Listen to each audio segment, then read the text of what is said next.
Guys, can you guess what will happen tomorrow? Tomorrow is the date of another significant event that is connected to and is actually very important for the markets and the global economy.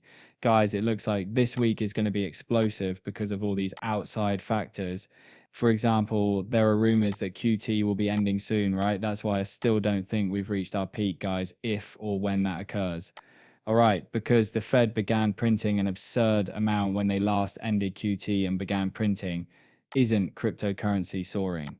We have observed throughout the season. We have witnessed every season imaginable. All right, therefore, until things get out of control, I still don't think the market has peaked. However, that is most likely to happen in 2026. The FMC rate cuts are then scheduled for tomorrow, Wednesday, correct? The choice regarding their course of action. With 16 hours remaining, there is currently a 99.9% chance that the Fed will make a 25 basis point cut. All right? Thus, some have stated that the Fed will not make any cuts. They will remain in place. Guys, if that's the case, then it's really a black stone event because everyone thinks they're going to cut, which is exactly what I think. They simply must. The Fed follows the market's lead whenever this percentage rises above about 80. Okay, and I do think a black swan is brewing, so they're still behind the curve. All right, that will destroy everything and most likely lead to a recession. The Fed will soon print trillions of dollars. We may also have a trade agreement between the United States and China that needs to be successful. This narrative surrounding the US-China trade war is the sole reason why markets have recently dumped. We then have the S&P 500-year earnings on Friday. That has also come in well, so I'm not sure, but people are saying that this might be the beginning of something huge and brewing.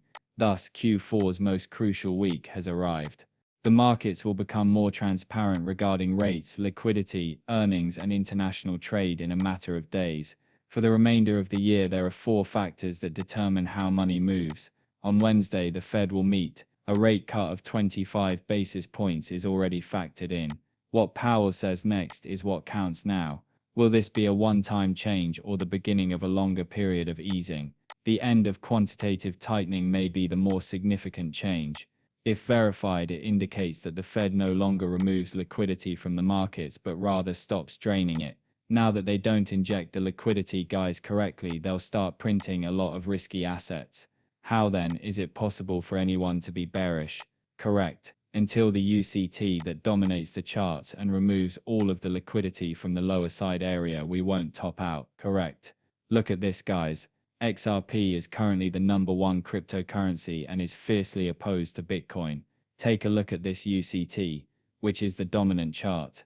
Until this chart captures all of this liquidity, we won't top out, correct? Do you guys understand? Thus, the cycle's peak hasn't even occurred. Just my thoughts. And the stories that back up that notion are now beginning to emerge, aren't they? As a result, every bull market starts when policy subtly shifts from restraint to support. I mean, this might be that time. It might happen tomorrow. Tone is crucial immediately following Powell's press conference decision.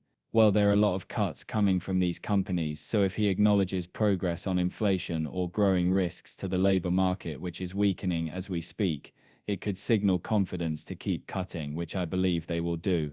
At that point, the dollar weakens, bond yields decline, and liquidity begins shifting back into stocks and cryptocurrencies.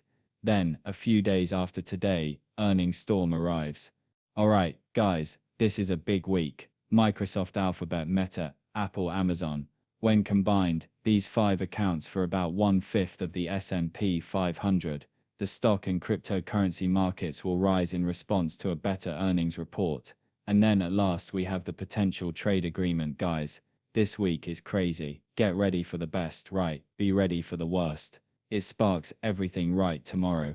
Chair Powell will host a live FMC press conference tomorrow at 2:30 p.m., so the dominoes will start to fall from the Federal Reserve. Now that President Trump hasn't taken his sights off of Jerome Powell, are you all prepared? Alright, according to President Trump's spokesperson Justin, he might name a replacement for Jerome Powell as chair of the Federal Reserve by the end of the year. Trump is still in favor of Jerome Powell's removal, correct? He still wants to say goodbye to Jerome Powell, alright. However, I believe that his entire role here is twofold. One of two things, one of. he still has the responsibility of overthrowing the entire vanity system, alright, or he genuinely exists for the benefit of the populace. He might be the good guy, or Trump might be trying to use him as a puppet. Thus, he literally inflates everything in the stratosphere before it collapses. He really wants him out because that could be a 2. After that, he takes over the Fed. But there is more to this story than meets the eye. Thus, there are a lot of bullish events. Well, that's not a given. If everything is going according to plan this week, then it is bullish. However, there are also insiders who are selling and going on a selling binge. None of the top 200 insider trades from the past week are purchases. Take a look at this. Sell after sell after sell from all these other businesses. You guys see this, don't you?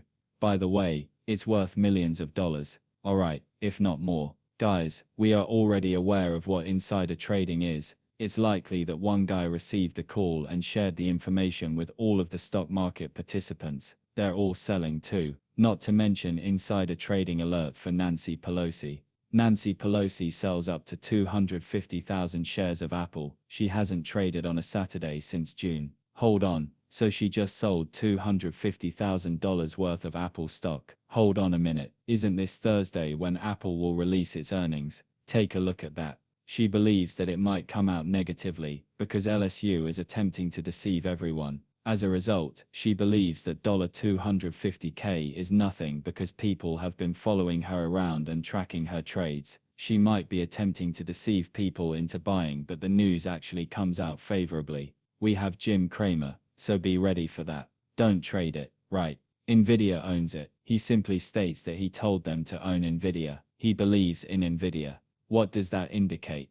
You do realize that's the whole stock market. Over there, that is the best stock. If he is optimistic about the stock market here, then perhaps some negative developments are imminent. Pack your bags, gather your children, and go to the nuclear bunker. God bless us all. Tomorrow, a friend is going to the market. It's over, so bookmark it if you are on a call. Some people are saying that tomorrow will be bearish, but it could also be bullish because of the sell-off that occurred the day before FMC. What do you think? What are the bulls hoping to see? Correct. I'll explain why. Since we've already discussed this, let's move on to the extra piece charts. Guys, keep in mind what we previously stated. Alright, I have these two charts aligned for a reason. We stated that prior to FOMC, they typically pump it after dumping it first. Should they pump it first, they would then dump it.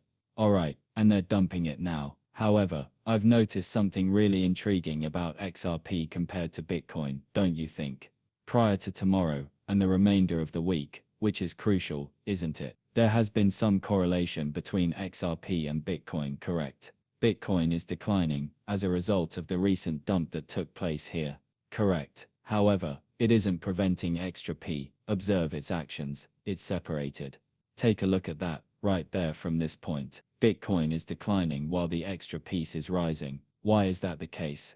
Correct. Let's go here as a result. This chart is to blame. Compared to Bitcoin holdings, it's extra P. In contrast to Bitcoin, isn't that right? Guys, it's holding up. What might this signify? Then, when XP is strong right before decoupling, it may indicate that they are protecting XRP's price before a significant dump occurs. I take it that XRP doesn't simply plummet off a cliff. Therefore, that might be the case, but it is currently very strong. Alright, let's get ready for that. For this reason, regardless of what actually occurs, I do not think the market has reached its peak. Everyone will benefit from the Fed's cycle of rate cuts and quantitative easing